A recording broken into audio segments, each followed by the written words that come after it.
Estaba cerca la Pascua de los judíos, y subió Jesús a Jerusalén y halló en el templo a los que vendían bueyes, ovejas y palomas, y a los cambistas allí sentados. Y haciendo un azote de cuerdas, echó fuera del templo a todos, y las ovejas y los bueyes, y esparció las monedas de los cambistas, y volcó las mesas. Y dijo a los que vendían palomas: quitad de aquí esto, y no hagáis de la casa de mi padre casa de mercado. Entonces se acordaron sus discípulos que está escrito: el celo de tu casa me consume. Y los judíos respondieron y le dijeron: ¿qué señal nos muestras ya que haces esto? Respondió Jesús y les dijo: destruid este templo y en 3 días lo levantaré. Dijeron luego los judíos: en 46 años han edificado este templo, y tú en 3 días lo levantarás. Mas él hablaba del templo de su cuerpo. Por tanto, cuando resucitó de entre los muertos, sus discípulos se acordaron que había dicho esto, y creyeron la escritura y la palabra que Jesús había dicho. Señor, esta es tu palabra y tu palabra es verdad. Santifícanos en tu verdad, te lo pedimos.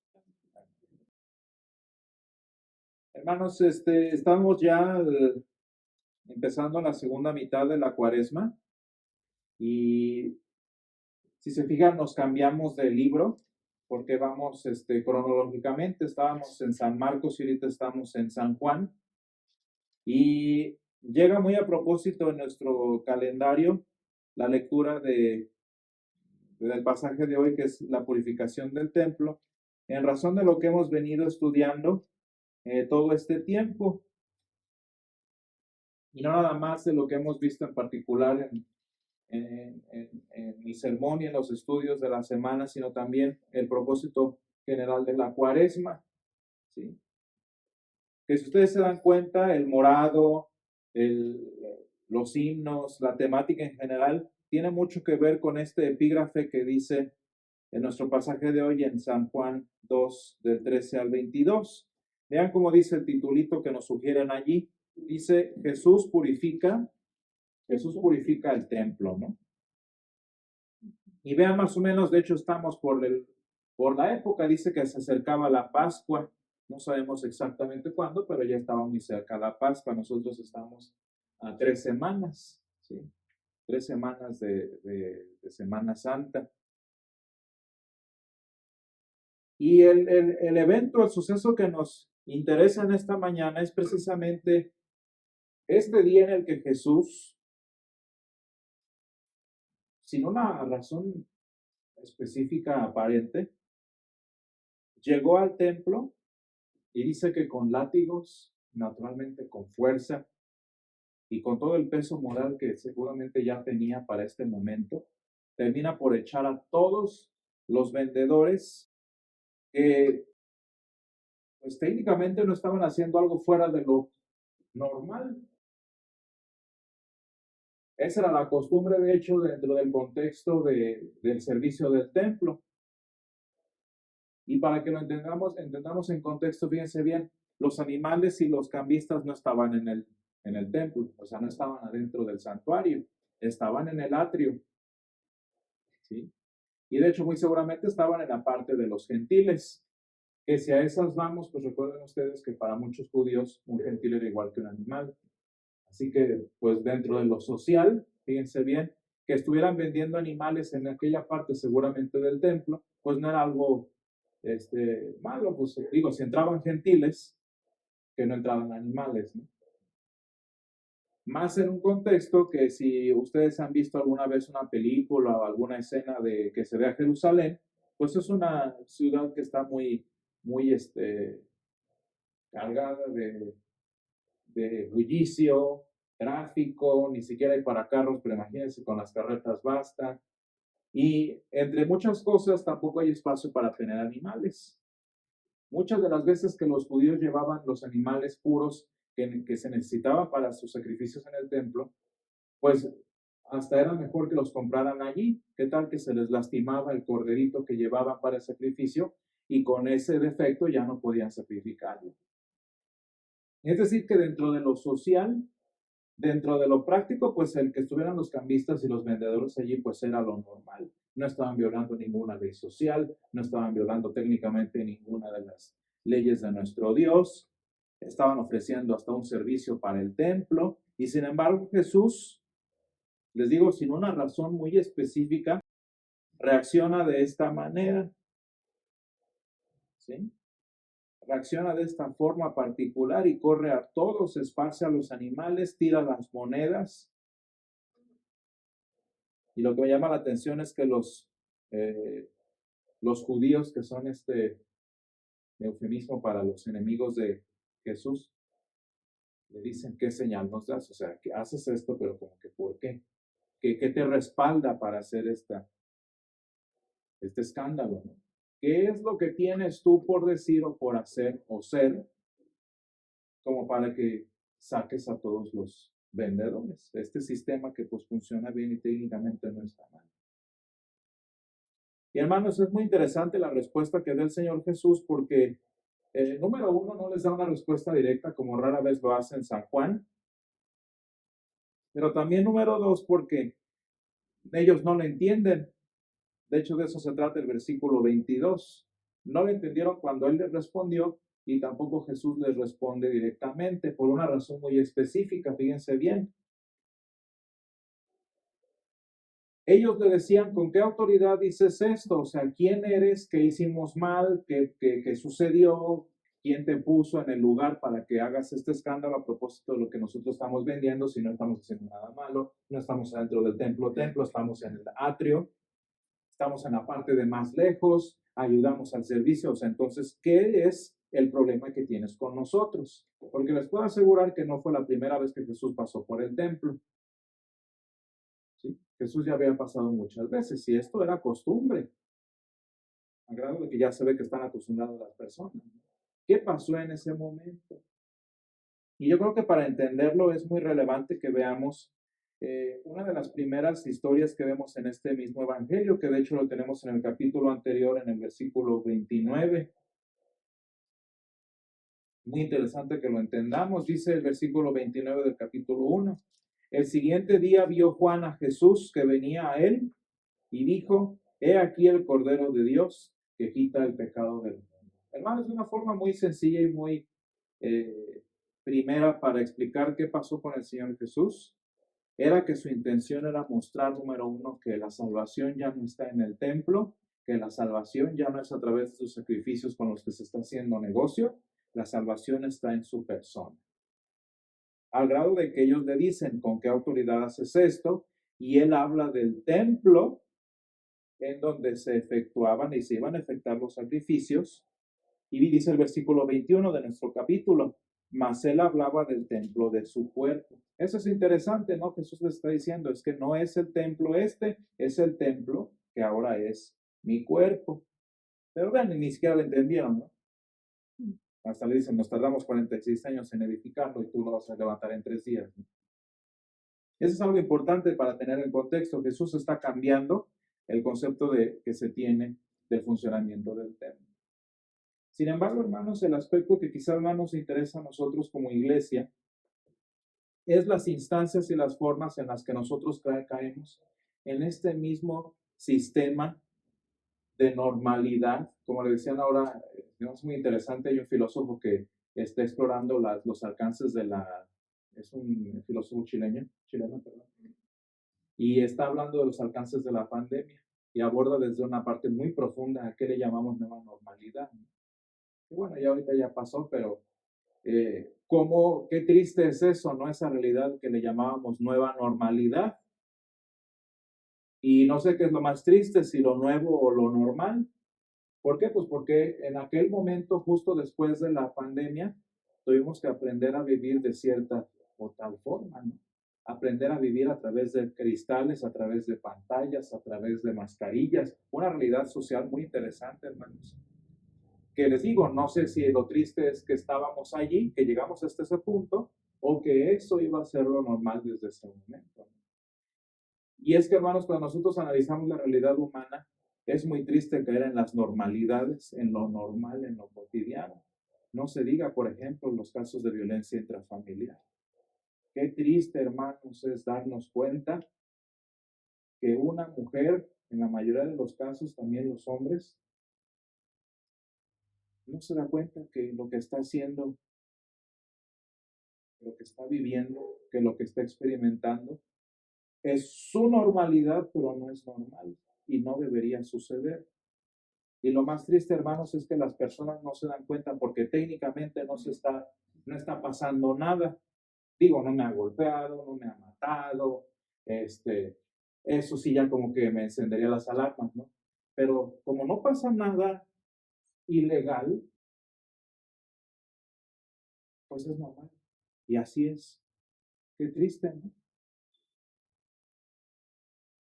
Les digo, los vendedores pues técnicamente no estaban haciendo nada. ¿Y cómo Jesús interpreta la condición del templo? Una casa de mercado, que nada más porque no era ilegal, ya pues así es normal. Y hermanos, nosotros como iglesia muchas veces caemos en lo mismo. No se diga, hermanos, cuando en particular, por ejemplo, las iglesias se vuelven mega iglesias. Una cosa muy triste y desafortunada de las mega iglesias es que su mismo tamaño, con el tiempo, siempre, y no necesita ser regla, es lo que sucede, siempre terminan desenfocándose de la palabra de Dios. No sé si ustedes leyeron por allí uno de los devocionales que subí en la semana, lo subí en 2 partes, y es la historia de Marta y María, las dos al servicio del Señor. ¿Cuál fue el problema de Marta? Si ustedes alcanzaron a leer el devocional, pues precisamente esto, que el servicio al Señor era más grande o más importante que su servicio al Señor como tal. Servir era más importante que el Señor mismo. Y eso sucede en la iglesia, hermanos. Y eso estaba sucediendo en el templo. ¿Ustedes creen que los vendedores en su mente tenían cómo ofrecer sacrificio al Señor por nuestros pecados? No. Lo que les interesaba era tener buenos productos, tener buenas ofertas, tener bien organizado para que fuera atractivo y ofrecer un servicio para los que venían a ser salvos. Pero si ustedes se fijan, no estaban ni interesados en el templo ni en la salvación de Israel, sino en ofrecer un servicio. Eso era lo normal y eso es lo triste en lo que cae la iglesia en muchas circunstancias, hermanos. Y hablo de las mega iglesias, ¿por qué, hermanos? Pues porque obviamente mientras más grande, más atención y más trabajo requieren. Y no sé, hablando de fenómenos sociales que analizan los que piensan, no sé si ustedes se han dado cuenta, pero yo me di cuenta de eso demasiado tarde, ¿no? Cuando ya dejé de viajar. Muchas veces cuando yo viajaba, mi interés era tomarle foto en lugar de verlo. ¿No les ha pasado que, por ejemplo, ven algo muy bonito y dicen, ay, le voy a tomar foto? Y le tomas foto, pero la realidad que experimentas es la del teléfono y la tienes ahí enfrente. Y hermanos, esto parece pues nada más mera práctica tecnológica, pero es la realidad de nuestra persona. Tengo lo que sea que estoy viendo que se me hace tan bonito enfrente, pero lo quiero ver a través de la cámara. Pues mejor verlo en internet, ¿no? Y qué triste es que mi experiencia de la vida que está más allá de la pantalla, la quiero yo limitar a esto. Y hermano, no sé si se dan cuenta, pero ese es el problema de las personas que estaban vendiendo allí. ¿Dónde estaba su experiencia del templo? En el servicio al templo. En vender, en hacer ¿se fijan cómo ni siquiera necesito decir que eran corruptos? O sea, Jesús como que no hace mucho caso en que hayan estado haciendo chanchullos o que hayan estado explotando gente. Ese no es ni siquiera el punto.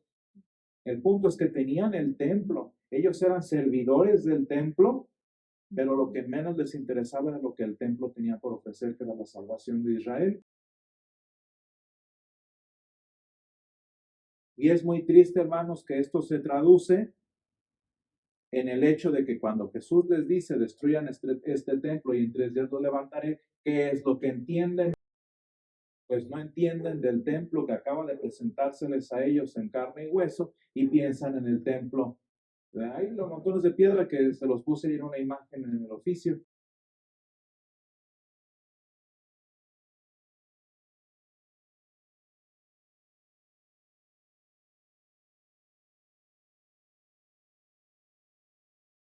Y fíjense, hermanos, ni siquiera estamos hablando que esté mal.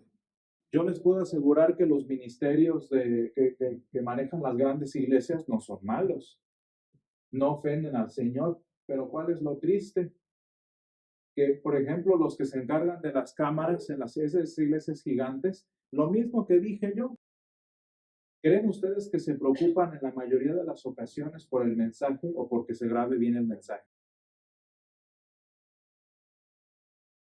Y hermanos, eso pasa en nuestras familias, pasa en nuestras iglesias cuando precisamente nos enfocamos en lo que tenemos aquí y que parece que estamos pensando en lo que es verdaderamente trascendente. Qué triste, por ejemplo, las familias que van a la iglesia fielmente, pero vienen enojados porque se salieron tarde. No estoy diciendo que venir a prisa y venir a tiempo a la iglesia sea malo, pero qué triste es que me enfoco en esto y eso es lo normal. No, hermanos, pues porque te estás perdiendo de lo que está más allá del propósito de ir a la iglesia, ¿no? Se nos hace normal, fíjense, yo les digo que me di cuenta de que no es normal estar experimentando el mundo que nos rodea a través de pantallas, no es normal venir a la iglesia enojados, no es normal perdernos de lo que está sucediendo en la iglesia por servir a la iglesia, ni de perdernos del vivir en el templo por servir al templo. Y hermanos, por eso el Señor, fíjense bien, la respuesta que Él le dio a los que le preguntaban, ¿y tú qué haces esto? ¿O de dónde vas? ¿O a qué vas? No la entendieron sino hasta que resucitó Jesús, hermanos. Porque una vez que Jesús resucitó, quedó bien en claro la perspectiva de la iglesia, y es que la perspectiva de la iglesia, hermanos, es la resurrección de los pecadores y la vida eterna de los creyentes. Hermanos, ese es el objetivo de venir a la iglesia, no llegar a tiempo, no venir bien, no venir fielmente, no experimentar al Señor, vivir al Señor a través de las pantallas de lo normal, hermanos, o de lo que ya nos acostumbramos a que así es y así siempre ha sido. Hermanos, ¿cómo conocimos, cómo nos probó el Señor Jesús quién era Él? No a través de sus enseñanzas, no a través de su doctrina, no a través sino a través de su resurrección. Y fue hasta entonces que sus discípulos hicieron el gran, porque todo lo que Jesús les dijo, miren,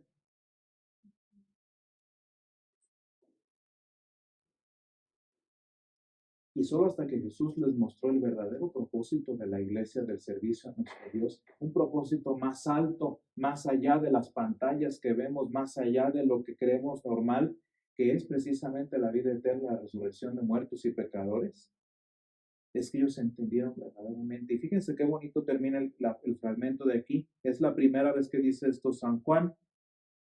Dice, por tanto, cuando resucitó de entre los muertos, sus discípulos se acordaron que había dicho esto y creyeron la escritura y la palabra que Jesús había dicho. Hermanos, qué interesante es que el Señor venga a limpiar nuestra normalidad espiritual. Qué necesario es que el Señor venga a quitarnos el teléfono de la mano para que experimentemos la realidad que tienes enfrente. Qué necesario es, hermanos, que el Señor rompa eso normal que está en nuestra cabeza tan anquilosado. Tienes al Señor enfrente, gózalo, disfrútalo. No estoy diciendo que lleguen tarde, ¿verdad? O que no vengan. No, pero el propósito del templo en el que estamos enfrente, hermanos, es la salvación, la vida eterna.